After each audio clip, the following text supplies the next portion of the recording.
So I'm hyperventilating a little bit. If I fall over, pick me up because I've got some things to say. Though we adore men individually, we agree that as a group they're rather stupid. That men are essential for procreation, but when it comes to pleasure, unnecessary. Dinosaurs eat man. Woman inherits the earth.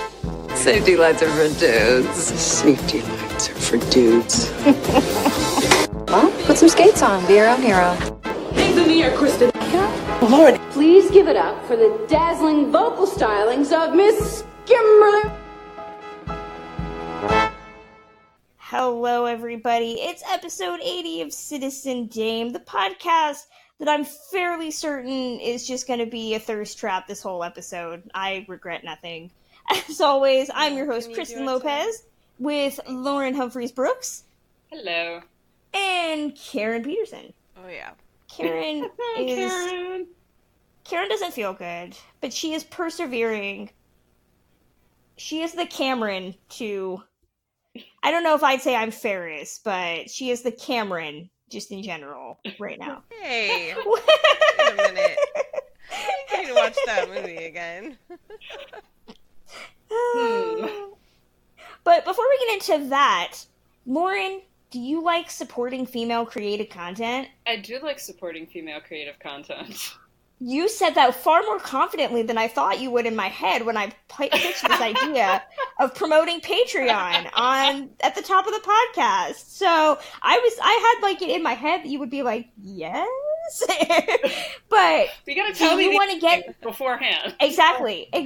No, I just said we were going to do this. Do you like getting free stuff for supporting women? Yes.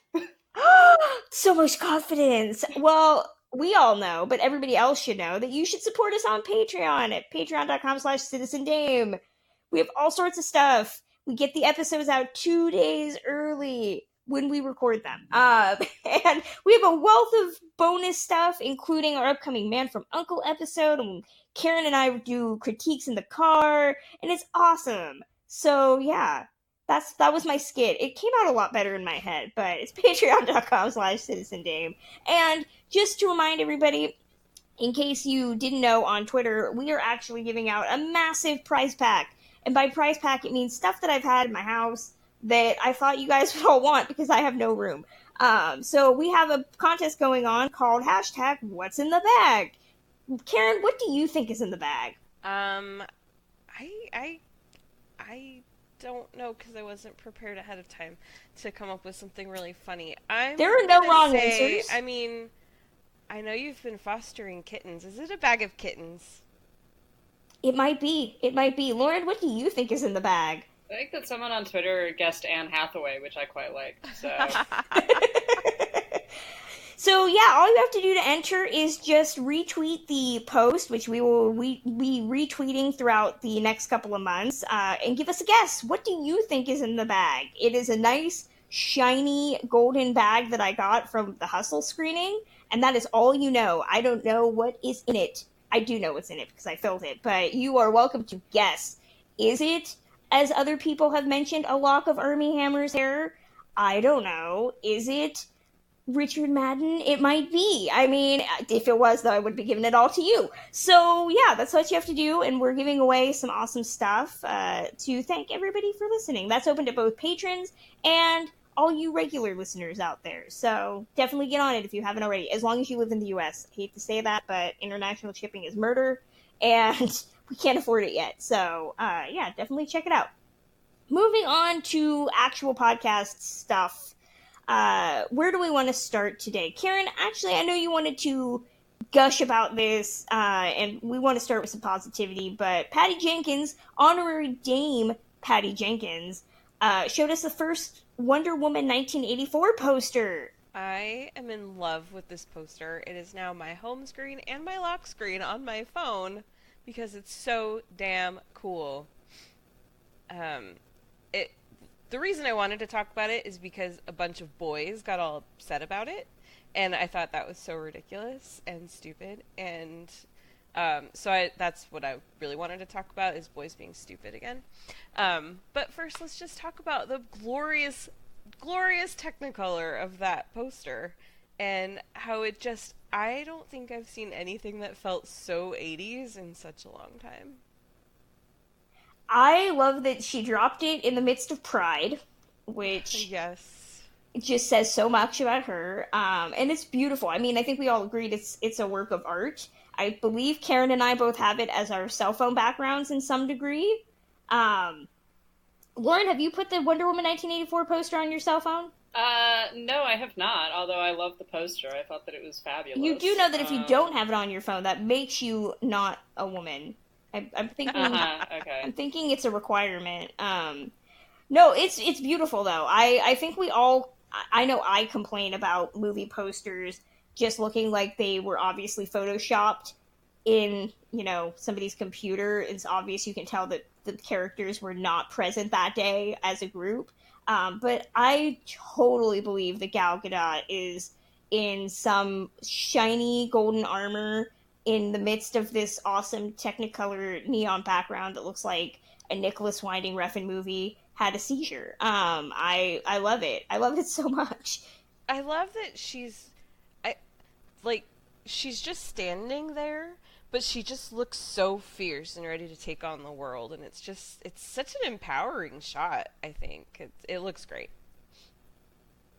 Well, and Jenkins also said that they're not going to be at Comic-Con this year. Warner's is not doing a whole lot of film stuff at Comic-Con, and so she also announced that the official, I guess, press tour for it is going to start sometime in December, which I'm assuming that means we'll get a trailer around there. So, yay, Christmas present. Patty Jenks knows how to treat us right. I love it. Lauren, you were going to say something. No, I just wanted to say that, yes, it's an awesome poster, and I did see some of the little boys on Twitter and elsewhere being like, but this poster isn't for me. It's just like, yeah, no shit, dude. Like, it isn't, actually. Everything is not about you! Exactly. I've seen so many guys that, like, and even some women were saying, like, maybe, this film is not for you. Maybe these things are not for you. And then these guys get really, really haughty about it. And it's like, no, it might not be directed at you. This is something that is okay. You can still enjoy it. But it might not be specifically directed at you. And they get so upset. I like all kinds of stuff where I'm not the target audience, Well, I was talking with a friend of mine about this the other day, and I think we've talked about it a lot on this podcast of how often women and people of color and LGBTQ people, basically anyone who's not a straight white male, have had to identify with straight white men, have had to watch and experience and love things that are made for and by straight white men. And so when we begin to get things that are actually made for and by us, we're like, hey, this is really cool, this is really nice, but all the straight white dudes are like, wow, how dare you not direct this at me? It's like, this is our lives, literally. Like, every single thing that we have watched and that we love has been directed at you. Like, grow the fuck up. Kumail Nanjiani actually talked about that, I think, at the Oscars, if I'm not mistaken. He actually specifically talked about how, right. I had to grow up in a world where everyone I watched was white, and guess what? You can watch stuff by me now, too, and it's fine. Well, it brings up this whole concept that we've always talked about of what is a guy movie and what is a quote-unquote girl movie. And Wonder Woman, I remember going to see that in the theater with a pretty even ratio of men to women.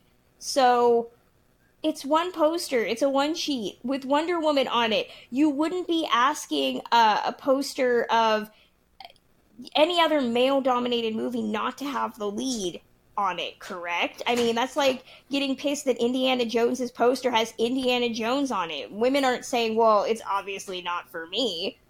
Well, and there's even one more step, because a lot of the complaints that I heard have centered on, this isn't the Wonder Woman that we were introduced to in Batman versus Superman. I'm like, oh, okay. So you're going back to the movie where she was first introduced, directed by a man, as your standard of what she should be. That's not the case. Like, no, suck it up, guys. Yeah, I given that Wonder Woman was such a popular film, you kind of expect them to go back to Wonder Woman. Right. Like, and, if you've got a complaint, I don't know how you could make a complaint that this poster doesn't represent that Wonder Woman, because, like you're saying, Kristen, it's a poster. Like, that's all that it is. We haven't even seen a trailer yet, so we have no idea what this film is going to look like. But I also think that the undercurrent is that it's not a sexy poster. Mm-hmm. It's not, we do not have butt shots or cleavage shots. It's not shot as highlighting her sexuality in any sense. It's just showing her in much the same way as we would look at a poster of Thor or a poster of Iron Man or a poster of Superman.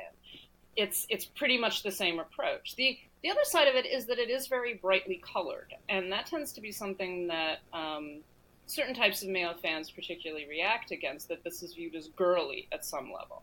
I know that some of the coloration of Captain Marvel was criticized for that, for being very bright and popping and associating all of those very neon colors with women and things that women are supposed to like, and that's what this poster is sort of doing.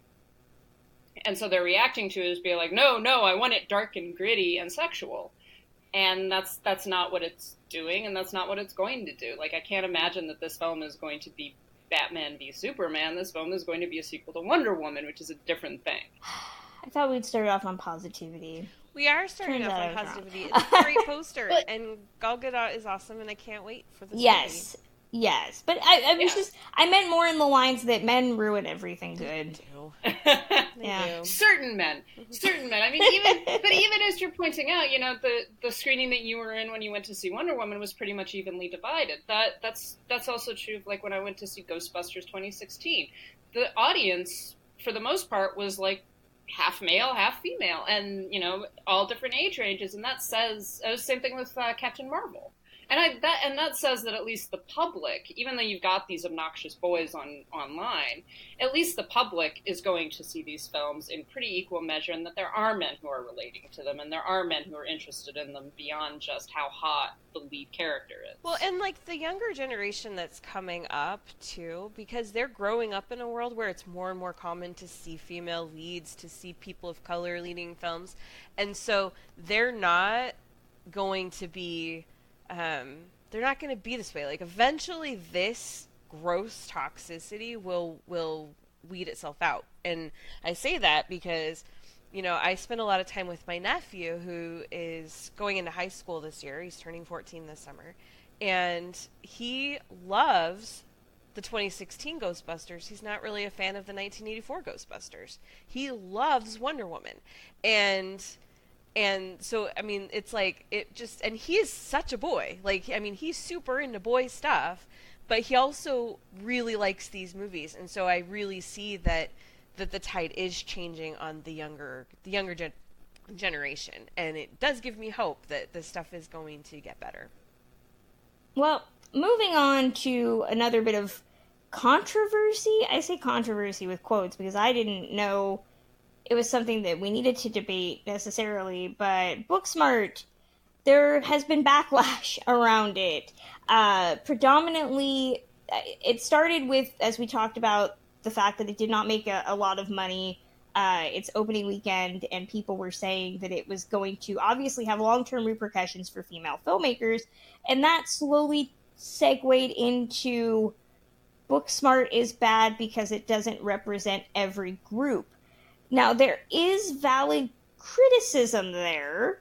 It is an incredibly white film, as I don't think any of us hid that fact. You know, there are a couple of people of color, but they're not the leads in any way, shape, or form. They're supporting characters. But it turned into this big thing about people not wanting to support it.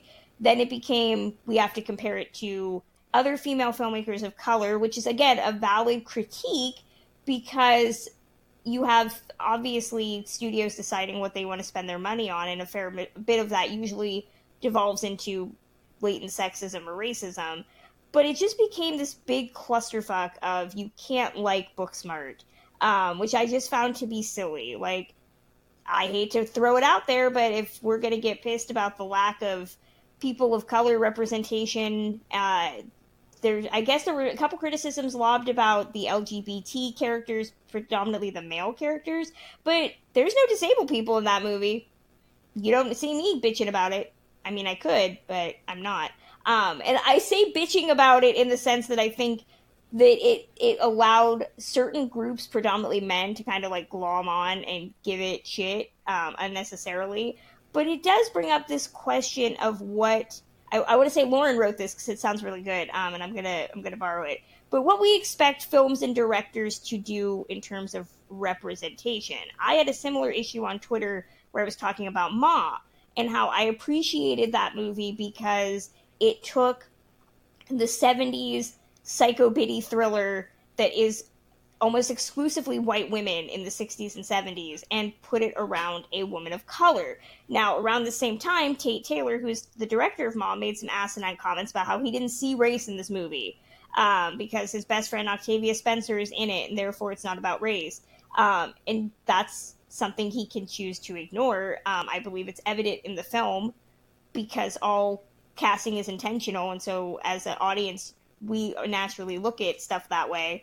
But I appreciated that it was still taking a predominantly white genre, and intentional or not, injecting race in it. And I got a fair amount of criticism, predominantly from women of color, about how that was still wrong because it shouldn't be co-opting white genres, which, again, valid critique, but it did make me think, okay, so then where is the line in terms of appreciating what a film does and what a film doesn't do? You know, how do we look at that? What did you guys think about this BookSMART backlash that we saw over the last week? Well, I mean, I think we talked a lot on Twitter, and I got myself into a little bit of trouble because I used intersectionality incorrectly, which, you know, was absolutely true. I was wrong. One of the issues that I had with the response to BookSMART, and I agree with you, there are totally legitimate critiques to be made about this film. And the way that it represents race, the way that it represents LGBTQ, I understand the issue with particularly the male, the gay male characters, because they're very stereotypical, and they're full characters. They're real people. They feel real. Like these are the kind. I mean, to be honest, a lot of these people. One of the things I really liked about BookSMART was that a lot of these people were like, I feel like I knew these guys in high school. And that kind of extremity, that tendency to fall into certain personas that are maybe not your full persona. But I totally get the critique that's like, okay, these guys are just sort of the stereotypical gay men, you know, the theater geeks, etc. And so I appreciate that. One of the issues that I had with the response to it was, first, that it initially seemed to start, and I may be wrong on this, but this is where I saw it beginning, with Olivia Wilde, the director, promoting her film. And she said, we're getting beat at the box office. We want female filmmakers, female-driven films to be popular. We want studios to invest in them. Go see BookSMART. Now, this is a totally normal thing to say. She is a female filmmaker. It is a female-driven film. And she's promoting her movie on Twitter, which is what many filmmakers do. And then to see then people being like, it was almost like a how dare she comment. And I was like, well, wait a minute. You know, like the Russo brothers just began telling people to go see Avengers Endgame a second time, because otherwise when like Avatar 2 comes out, it might be beaten by them. And I was like, well, so we're not really, and the Russo brothers got a little bit of critique from that, but we're not really jumping on them, but we are angry at Olivia Wilde for promoting her film. And that seems like a double standard, and it seems to get kind of mushed into the other legitimate critiques of what BookSMART was doing. The second issue that I had was that it was beginning to be treated like this is a zero-sum game. That if you have a film that is featuring women or featuring people of color, that there can only be one, right? And if this particular film does not do it well enough, does not do it correctly across all things, and I'm sorry, there's no way in hell that every film is going to have perfect LGBTQ representation, female representation, POC representation, disabled representation, trans representation, all of those different kinds of representation that is definitely needed. No single film is going to be able to do that and also tell a coherent story. It's just not, it seems extreme to require that of a single movie. And we can't then turn around and dismiss a film that does a lot of things really well and does other things not so well. We can't just say, like, okay, well, we're canceling this film or we're kicking this film out because it doesn't do X to my liking. And the fact is there is space, and there should be space for films like Booksmart and for films like Fast Color and for films like Wonder Woman and for films like A Wrinkle in Time, right? Those are all things that should be able to coexist with each other. They're not in competition with each other. They're telling different stories from different perspectives, and that's really what the goal is at the end of all of this. So I get the frustration that a lot of people had with Booksmart, and I think that is a totally legitimate thing and something that we need to be able to critique. We need to be able to talk about those flaws. We need to not have to say, this is the perfect movie, no one can criticize it. But we also need to know where it does things correctly and say that, okay, it has these flaws, it also has these positives, and let's talk about the relationship between them and what the film is actually trying to do. So yeah, those were my thoughts. I may have, just confused everybody, but... No, I think that you explained it very well, and I think that those are the thoughts that we all had, because we talked about it pretty extensively. Something else that I found interesting was one or two critics of color that I know that saw this movie, back at, South by and stuff, had praised it everywhere. They just were in love with this movie. And when these arguments started happening, they were silent. And it's like, wait a second. Why aren't you jumping in and defending this? Or saying, hey, everything positive I said about it, I may need to rethink a little bit.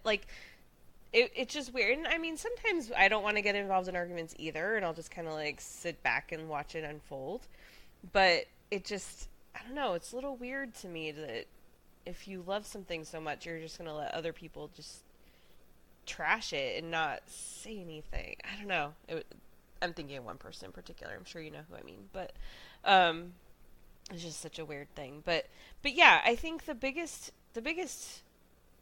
issue I had in watching everything happen was this weird idea that this movie was expected to represent everyone and represent everyone perfectly, and because it didn't do that, it's a bad movie. It's like, well, wait a second. Okay, then what is a good movie? It's a good movie. Go see it again. Yeah, it is. It is. I did want to say something about Ma, because I think that is a slight. It's a related but slightly different issue to Booksmart, and I will say this up front. I have not yet seen it, right? So I'm just commenting on a general sense, not on specifics within the film, because I do not critique films before I've seen them. What? Amazing. You're doing it wrong. I know. It's this is a controversial statement that upset some people, and I'm not entirely certain why, but there we go. Yeah, one of the things that I think you were bringing up, Kristen, about the response to Ma is that I think even when the trailer came out, a number of people were saying, oh, this looks like it's sort of an interesting inversion of the mammy trope. And I think we even talked about it around the trailer. And so this is kind of an interesting approach. And then there was a little bit of a pause because we realized that Tate Taylor directed it, and it's he's the guy that did The Help. And so it's okay, well, maybe that's not what's going to be happening. It sounds like, based on some of the reactions, it sounds like that he almost accidentally did that. And I think that it's important, even when a director says dumb shit about things and is just oh, I don't see race, this wasn't intentional or anything, that doesn't mean that the film still doesn't do it. And we have this tendency even now to very much prize what the director or what the writer has to say about about the the interpretation or the reasoning behind casting or the reasoning behind their film, and we really shouldn't. Ma could be a ridiculously subversive film without intending to be one. In fact, a number of exploitation films are exactly like that. And you can even read these things against the grain. You can read them. The invention of a lot of feminist theory, of queer theory, of race theories around film is very often about reading films against the grain, of seeing subversion and transgression in films that are otherwise not intended to be subversive or transgressive, but that can come out that way and can be read that way. And I think that that's just as important as what Taylor intended or didn't intend. So, there's a whole debate to be had about it, but I think that there probably is a way to read a film like Ma as transgressive and subversive, even if Taylor was just like, no, not at all. It doesn't have anything to do with that. And I think that that's important to make a note of, and to not just dismiss the film, but to actually be like, okay, what is this doing? Like, this is actually interesting. And it's an interesting use of tropes. Yeah, I think that's a really valid point, and I think that's a really important point, because so much of our understanding of the world, so much of the way we see other people, so much of the way we see ourselves is so internalized and subconscious and even unconscious that we do things without always understanding why we do them. And that includes writers and directors. They'll make decisions based on these really internalized understandings. And so even if he's not intending to make this a story where race is a key component, it doesn't mean that it's not there. It's just something that he wasn't overtly setting out to do. Exactly. Either way, go see Booksmart, support it. Yep. Go see Ma if you're into Octavia Spencer being crazy. Luke Evans is still not... It's the funniest movie Luke of the Evans year. still has not responded to that tweet he posted about that specific scene in Ma. And I feel like... He sure wants everyone to think it's real. If it... He doesn't... You don't tweet something like that. Exactly. So I feel like he should just admit it and save us all a lot of late nights wondering if it was real or not. Just saying. Moving on to some questions. Our first question is from @RiseOfSkyJoker. I believe this question was in response to our discussion about Tarantino last episode, but they asked, what is the funniest performance and the most emotional performance in a Tarantino movie? Do you guys want me to go first? Because I'm the only one that doesn't immediately retch at the name Tarantino. Yes. Okay. Oh god. So, most emotional performance, I don't know how we want to define emotional. So I'm just going to say one of the best performances that I always cite is Pam Grier in Jackie Brown, because she's amazing. And her scenes with Robert Forster are the best in that movie. Just on a technical level, on a chemistry level, that movie's just great. So I always cite that out as a performance that affects me, that I really root for and I get behind. Funniest performance, oh god, I don't know if we mean intentionally funny or not, because unintentionally funny I find to be Eli Roth in Inglourious Bastards, because I think you're supposed to take that character very seriously, and I just find it ridiculous. So I laugh, but I don't think that's the intent. If we're going intentionally comedic, trying to think of other Tarantino movies. There's only 9, and I should know all of them, and I just don't recall them. I thought of a movie, and it turns out it's not a Tarantino movie, so never mind. It was Gary Oldman in True Romance, and that's not a Tarantino movie. That's discount Tarantino, but it's still a good movie. So yeah, I can't think of one that's supposed to be funny, so I'm just gonna stick with Eli Roth in Inglourious Bastards. But I don't know if I'm supposed to be laughing at him or with him. I'm assuming at him. Any you guys have an answer for either question? Well, my funny one that came to mind first was actually also from Inglourious Bastards, but it was Brad Pitt. Okay. I think the way that he talks to people, the way that he handles situations, it actually the way he says "Nazi." Oh my gosh, yes. Killing Nazis. Like, oh yeah. So I guess I'll go with that one. And then emotion. I love how this fine Tarantino comedy, Inglourious Bastards, just pops up twice on our list. I know. For emotional, I don't know. I don't really feel a lot of emotions when I watch Tarantino films. Lauren, do you got an answer? Tarantino's not really big on emotions, is he? Actually, I was thinking of, I am one of the odd people out when it comes to The Hateful Eight. I actually enjoy the crap out of that movie, as problematic as it is. And one of my favorite performances in that film is Kurt Russell. I don't know if that would be classified as comedic or what, but he's fucking channeling John Wayne. And it took me a good 20 minutes as I was watching him. I was just like, he reminds me of someone. What the hell? And then I was like, oh my God, he's doing a John Wayne impression. And that just made the film for me. Like, I suddenly really began enjoying it. It's a deeply unpleasant film. I'm not going to defend it in any way, but I also really like it.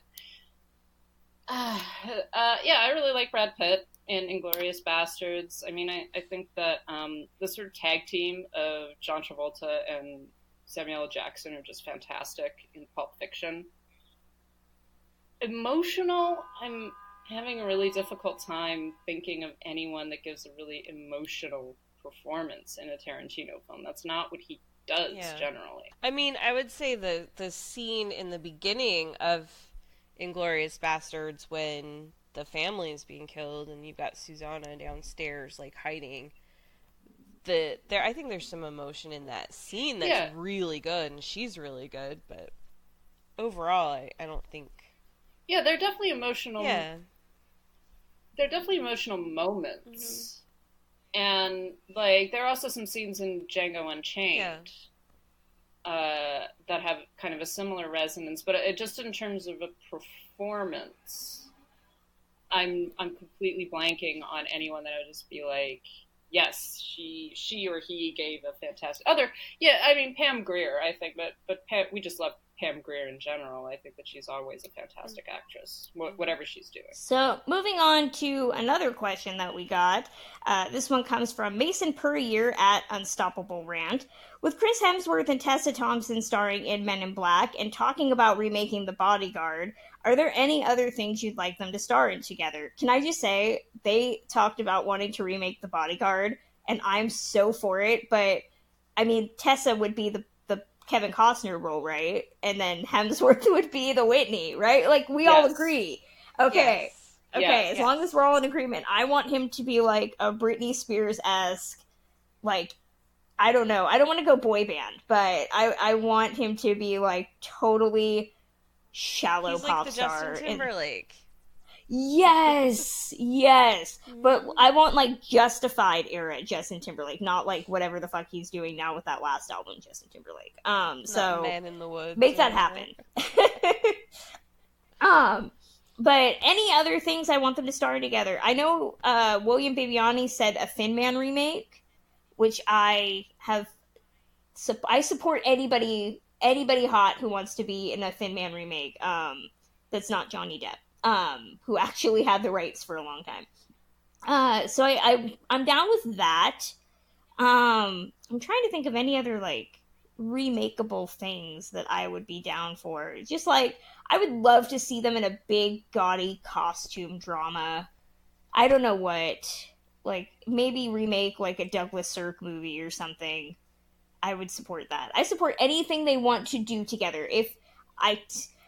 Any other things I want them to star together, I don't want to say porn, but, I mean, if that was what they wanted to do, I support that as well. So, yeah, those are my answers. Either one of you guys have something you want to see them starring together? I want to see them star in a movie where they are marooned on an island. It's just the two of them. And whatever happens, happens. I know that Tessa was there's that clip that was going around where she's telling Chris Hemsworth about how her and him and Brie Larson need to star in a movie where they're like a love triangle. And all I kept thinking was, yes, just remake Design for Living. If anybody's seen that movie, Yeah. if anybody's seen it, it's a great movie. You should go watch it right now. It's Ernst Lubitsch, I believe, from the late 30s, early 30s. I think it's early 30s because it's pre-code. It's got to be early 30s. Yeah, it's pre-code. But it's Miriam Hopkins, Gary Cooper, and Friedrich March, and they are throuple. And it's great. So yeah, I would watch that. I would watch them in a remake of Design for a Living. Lauren, what answer do you got? I've been like racking my brain over which one I wanted to propose because I just really want Chris Hemsworth to remake like all of the Marilyn Monroe films as the Marilyn. Oh Monroe my God, character. yes. Well, I did tweet about him and Armie Hammer starring in a remake of Gentlemen Prefer Blondes. See, that was one that I was thinking of, but I was like, okay, well, who would be like the Jane Russell character? Armie Hammer would, in my dream, Armie Hammer is Dorothy, the Jane Russell, and Hemsworth is Lorelei Lee. But that being said, the men in that movie are not particularly interesting. So, like, casting Tessa Thompson in like the what's his name, Gus, as the Gus character could be interesting, but. Or maybe Niagara. They could do like a gender swap. Yeah, Niagara. gender swap Niagara. It would be fascinating to try to gender swap Some Like It Hot. I mean, that would just be all kinds of interesting gender integrations. 7-Year Itch would be great, and try to find a way to recreate the white dress and the subway grate in some way. So I would just like to propose that Chris Hemsworth just remake all of Marilyn Monroe's films as the Marilyn Monroe part. And gender swap everything. So, yeah. I support all of that. I support it. So we have one more question. This one comes from Brendan Agnew at BLC Agnew. And he asks, best use of otherwise bland or boring actors in surprisingly good movies. I believe this is in response to Lauren commenting that Taron Egerton, it was a sentient can of baked beans regarding, and then she saw Rocketman, and I believe we're going to talk about Rocketman in a second, but she changed her mind a little bit. So this is tough because bland performance in a surprisingly good movie. I always say, and it might be one that I shouldn't use, Henry Cavill in Man from U.N.C.L.E., because I believe a lot of people thought that he was just the pretty guy who had no panache, and Man from U.N.C.L.E. changed that a lot. So that's the one I'm going for, but I don't think it's as deep as I could have gone. Do either one of you have an answer? I'm trying to think of actors that I otherwise consider to be bland. Because the one that keeps on popping into my head is Taron Egerton. Yeah, Taron Egerton is a great example of the proof of the validity of this question. But I think you can really say it with like any bland white guy. Sorry. I mean, but I'm trying to think of other like actors that I'm just like, God, you're so boring, and for some reason you like really work in this film. I mean, I think that Armie Hammer has actually grown on me in terms of his blandness.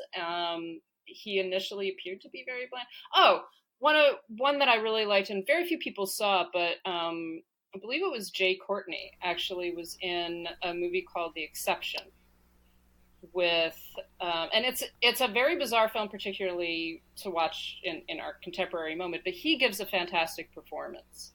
And he's otherwise a very interchangeable actor. I think we've talked about how interchangeable he is. And the other one would be an actor that I think is actually fairly underrated, Garrett Hedlund in Mudbound.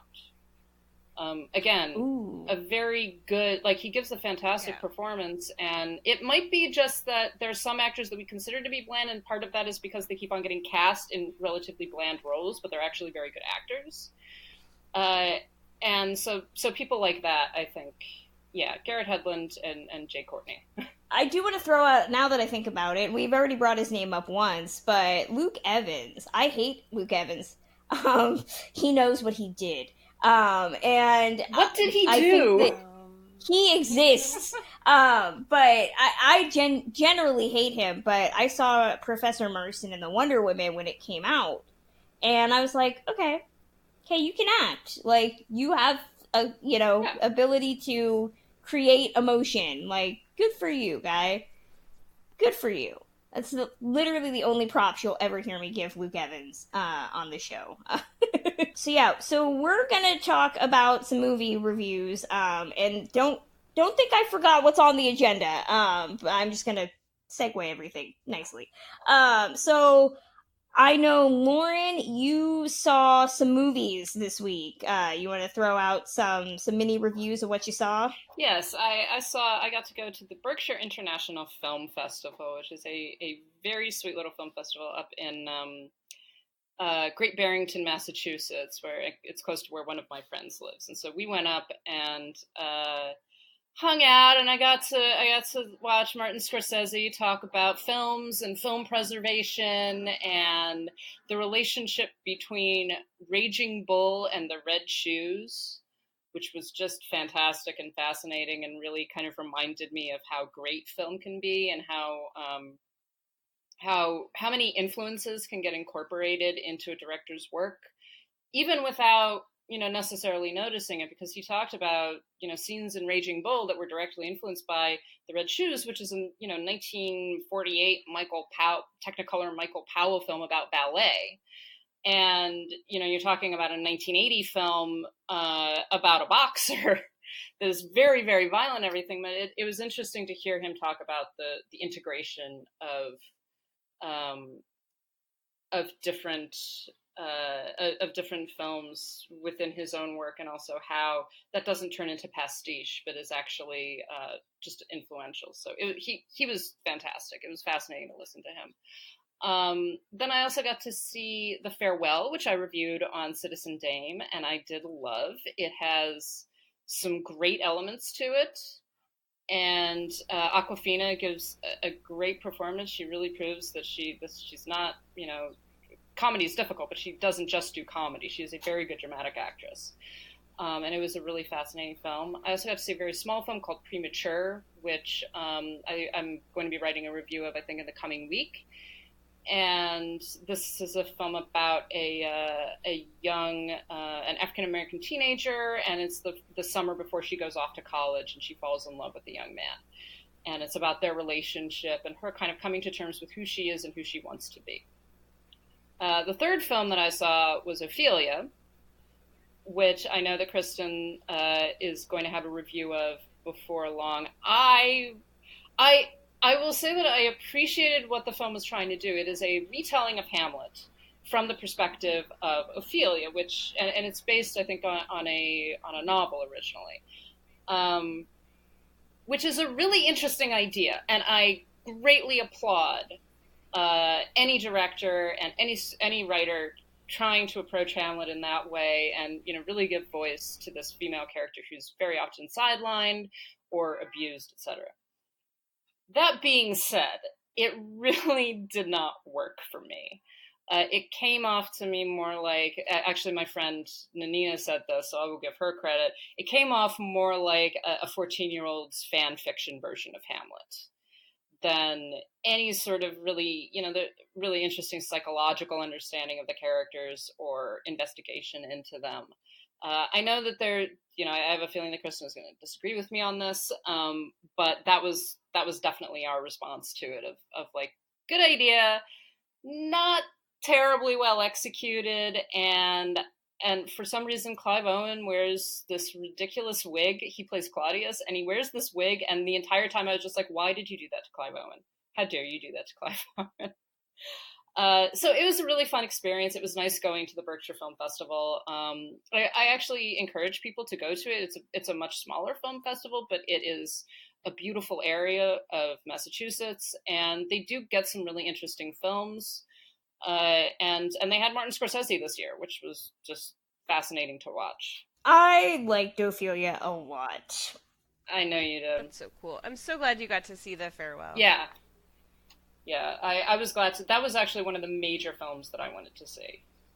And it was really great to see it. And that was one of my 2 favorite films at Sundance. So, well, I'll throw in, since we have a couple of seconds, I will throw in that I enjoyed Ophelia a lot. Yes, it is fan service, but I liked what it did with the women and fleshing them out and giving them character. And yeah, Clive Owen's wig blows, but I would also say Daisy Ridley's wig is unfortunate as well.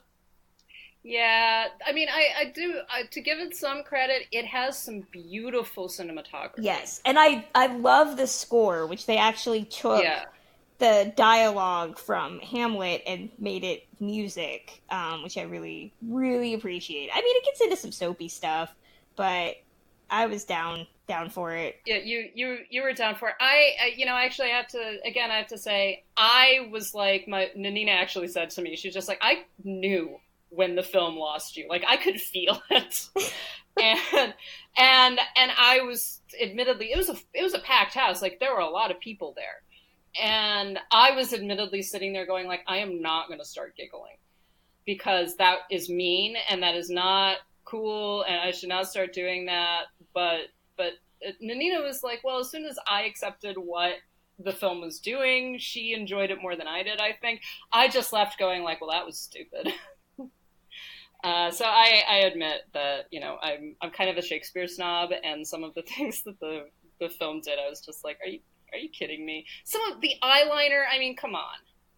Never besmirch guyliner, okay? Yeah, but why did it even happen? Like, that was the thing. It was just like, that's why I was saying that this is, a fan fiction version of Hamlet. It's just like, Hamlet's suddenly gone emo. Like, okay, how am I even Hamlet is pretty that? Emo, though. I mean, like... Yes, but he doesn't go, he's like... Well, wasn't Hamlet always a little Yes, but he emo? doesn't go, in the play, he's like, I shall now paint my eyes dark, and it's just like, yes, I am supposed to be dark and brooding now. I mean, there were all kinds of issues. I don't know, maybe I'll write a review of it for another site or something like that, just break down all of the problems that I had with this film. Yes, but, you could do a great complimentary. You guys can have dueling Yes, reviews. I was going to say dueling reviews. So, our next review that we have, somebody put down Always Be My Maybe. I did not see it. Oh, I had just marked that down in case we... Oh, you didn't watch it? No, I didn't. I gotta get to... I've been busy, Karen, okay? Oh, that movie was so cute, though. Keanu Reeves. Yes. Oh, I love him so Keanu much. Reeves. Keanu Reeves. Talk amongst yourselves about the movie Reeves. that I did not see. Keanu Reeves playing Keanu Reeves was like stuff that I didn't even know I needed, and I needed it.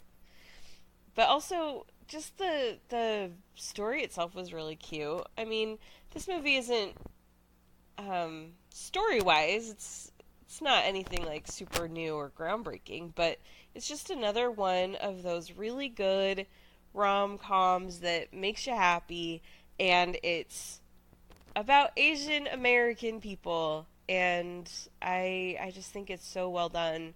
Randall Park and Ali Wong are the two leads, and they play these two people who were best friends when they were kids, and then after graduation they kind of went their separate ways and haven't spoken in years, and she's gone on to have this big career as a celebrity chef.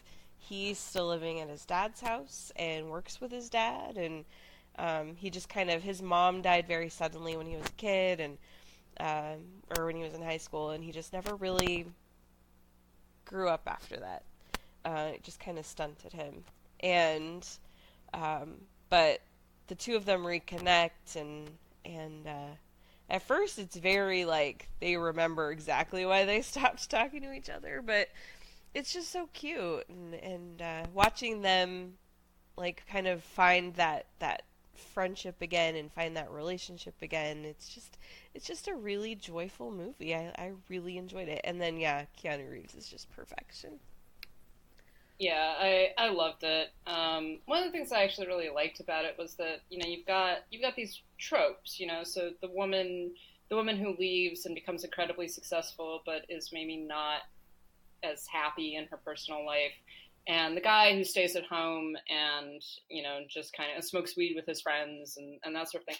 But it also gave those characterizations depth. Like, she's successful and she's good at her job and she loves her job, and that's something that she values, and it's something that she's never asked to give up throughout the entire film. She doesn't have to abandon that success in order to be with him. And there actually is a reason why he is kind of in arrested development, and it's his, and it's because he thinks he needs to take care of his father. And he's kind of afraid to move outside of that because he's afraid of maybe losing some of the things that he has. He's afraid that his father can't live without him and stuff like that. So it's a much more mature look at those kinds of tropes where it's not just, the kind of slacker dude and the successful woman that, fall in love or that bring each other, that like he brings her down to his level or she brings him up to her level. It's much more them sort of feeling their way out and having reasons why they made the choices that they did. And then it's just funny as hell. I mean, everything with Keanu Reeves is hilarious, and props to him. But the two of them are just fantastic together. I love some of the secondary characters. I love his friend, who plays guitar in his band, and I love her assistant, who's been like her friend since high school, and that all of those little dynamics are just loads of fun. Like I like the one woman who's designing the interior of the restaurant, and is just so starstruck by her. All of that stuff, and it's all integrated really nicely, and it's very charming. It is, yeah. Well, and like the depth too, where she was always over at his house when they were kids because his mom really made her feel like she was part of their family, and she didn't feel that from her own parents. And it's funny because then it's like you see her parents and they seem really excited about what she's doing, but you realize it's really they're more just excited to have a celebrity daughter than anything else. And then like with him and his dad, it's he's there because he thinks his dad needs him, but I think it's also really because he knows he needs his dad and he's afraid of losing his dad like he lost his mom. And I really love those parent relationships and just a different view of relationships that Asian families have between parent and child, because so many of the stereotypes we see are, that notion of the tiger mom or whatever. And just seeing the dynamic especially that he has with his father and with his mother, it's such a beautiful, warm relationship. And I loved it so much. It made me happy. Yeah, you need to see it, Kristen. Yep. I will get to it as soon as I get out of whatever I'm in right now. So yeah, I have it on my list. It's on my list. And we all saw Rocketman this week. All three of us. Yes, we did. I want to let Lauren go first because she had been talking about for a while the sentient can of Heinz baked beans known as Taron Egerton.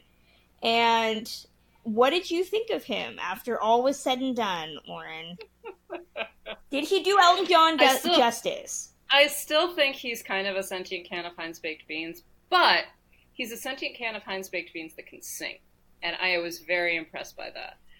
In all honesty, I actually think he gave a great performance, and he gave a surprisingly nuanced performance for such a big and kind of extreme figure in rock and roll. I enjoy, I actually expected to enjoy the film, based upon all of the reviews that had come out about it and the way that people had talked about it.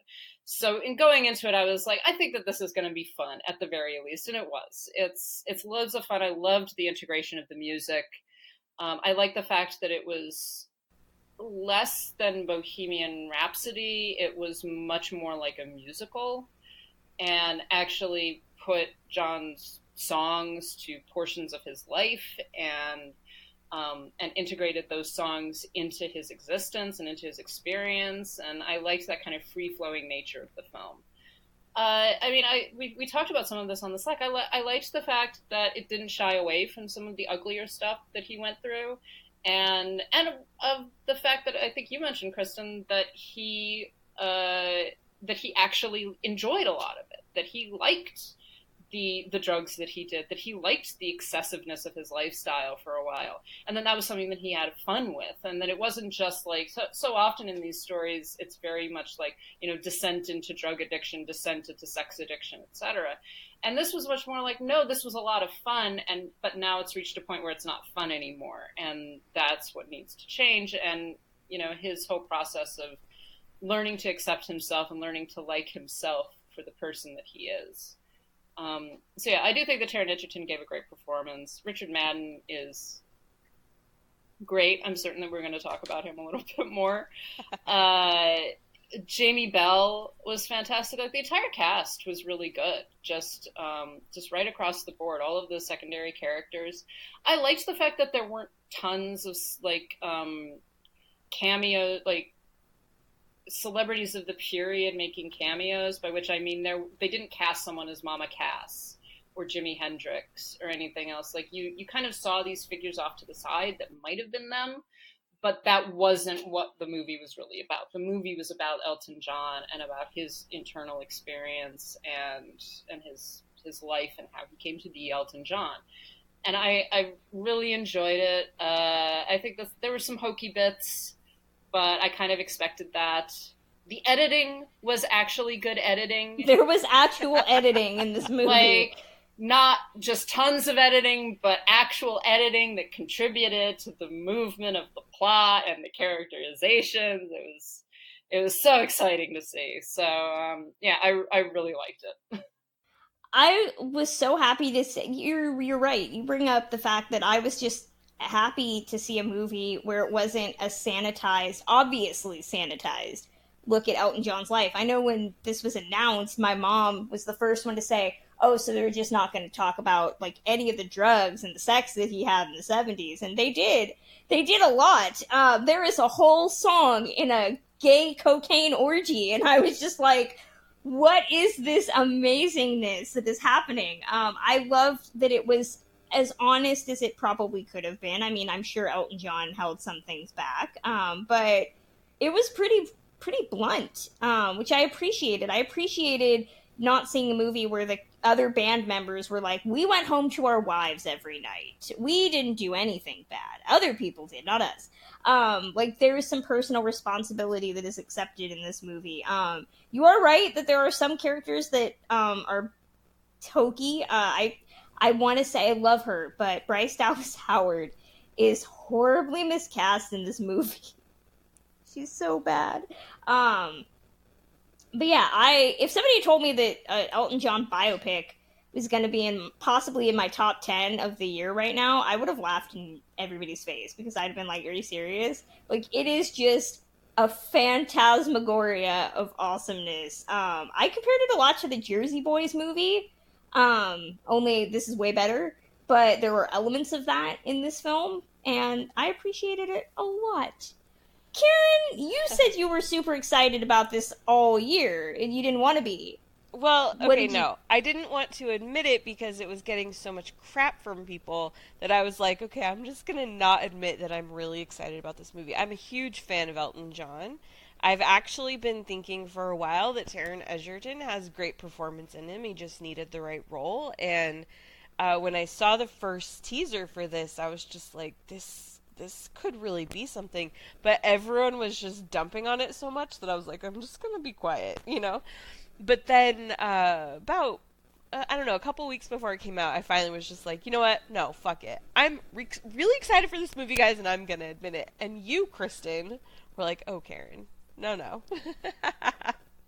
And I'm just happy to see that I was right and you were wrong. This has been a very weird year, okay? I'm sorry. If anybody had told me that an Elton John movie was going to be in my 10, and that I might be excited about a Terminator movie, and that Rob Stark, King of the North, was going to possibly be number one, I'd have laughed at everybody, okay? I'm sorry. Yeah, but, well, so here's what I loved Rocketman. I thought it was really well done.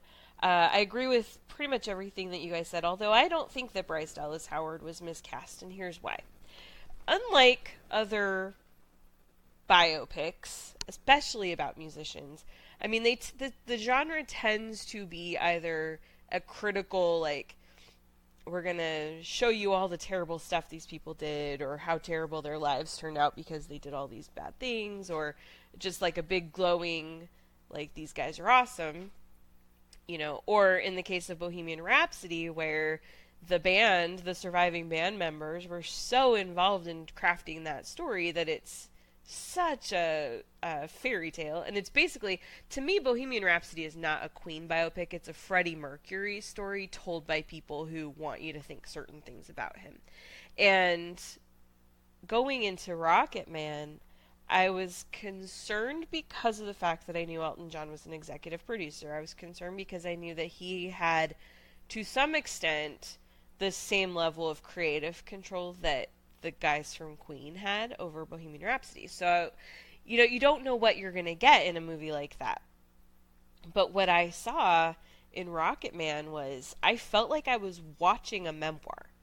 And that, to me, makes this really, sets it apart from other biopics, because it really does feel like it's Elton John's story from his point of view, the way he remembers it, not holding a lot back. And the reason I say that I don't feel like Bryce Dallas Howard was miscast was because I feel like she portrayed his memory of his mother. And I think that she's kind of supposed to be a little bit of a caricature, because his memories of his mom and his relationship with his mom were so crazy and chaotic that I think that she kind of fits the version of his mom that he wants us to see and understand. And I think that you get that with, you know, Richard Madden, and it's so funny because he plays the same character that Aidan Gillen played in Bohemian Rhapsody. They both play Joe Reed, but you get this, like, hot version of him, you know? And then Jamie Bell is just so great. Like, the casting across the board, I thought was actually really good, and I liked what each of those actors, what each of those characters was doing with their roles.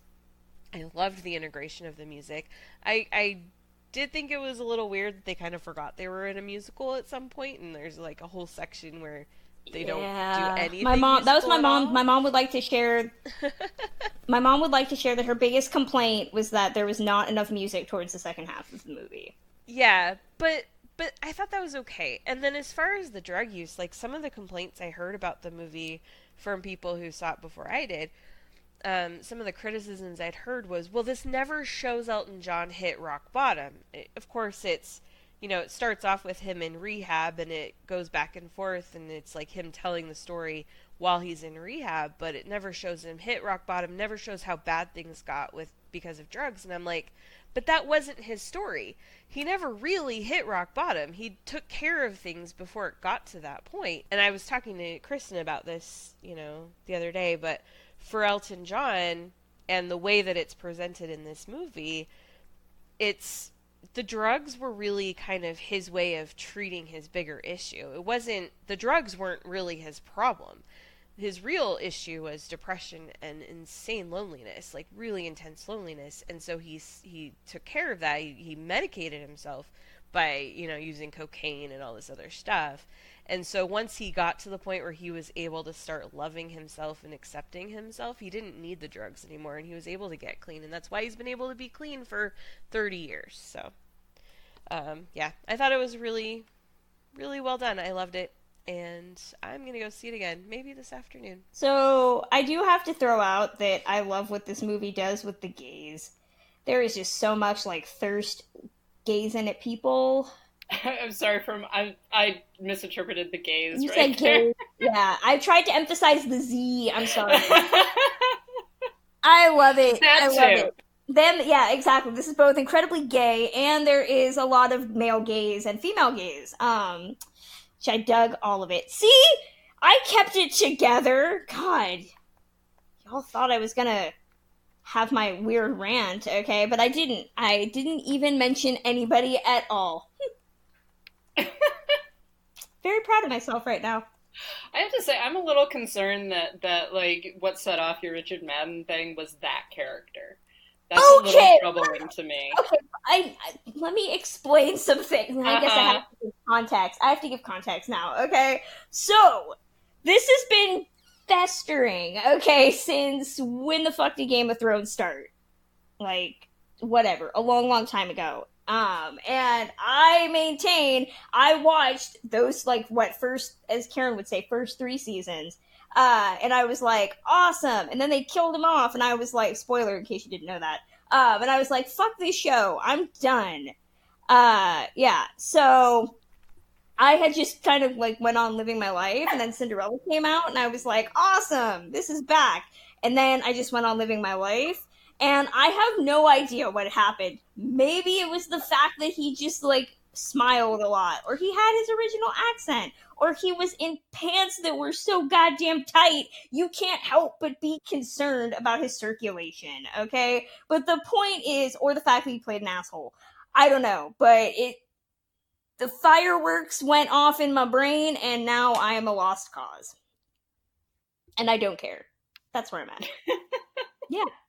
So, I mean, I'm sorry. My mom looked at me and knew right away. She's like, I should have known. Tight pants, open shirt, total asshole. It's you. I know. It's my thing, okay?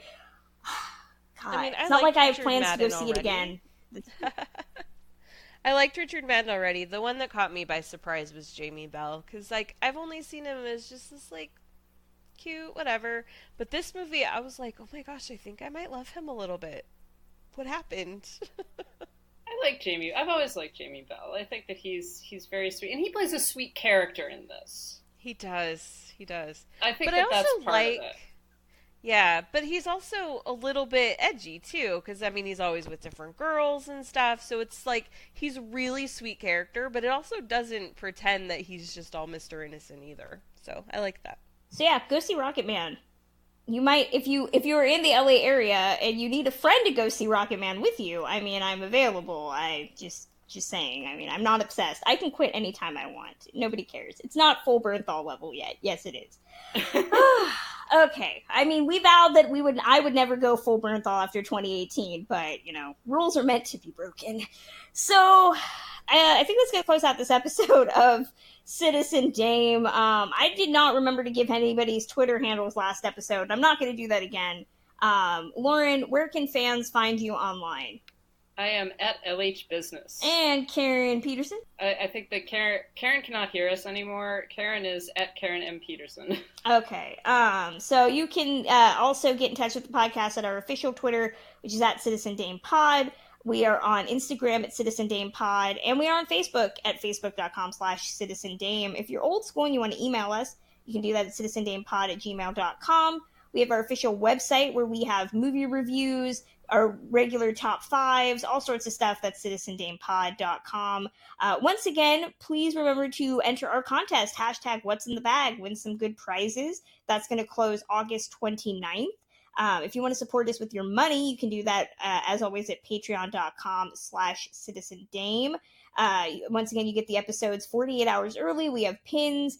Karen and I do regular car critiques, all of that.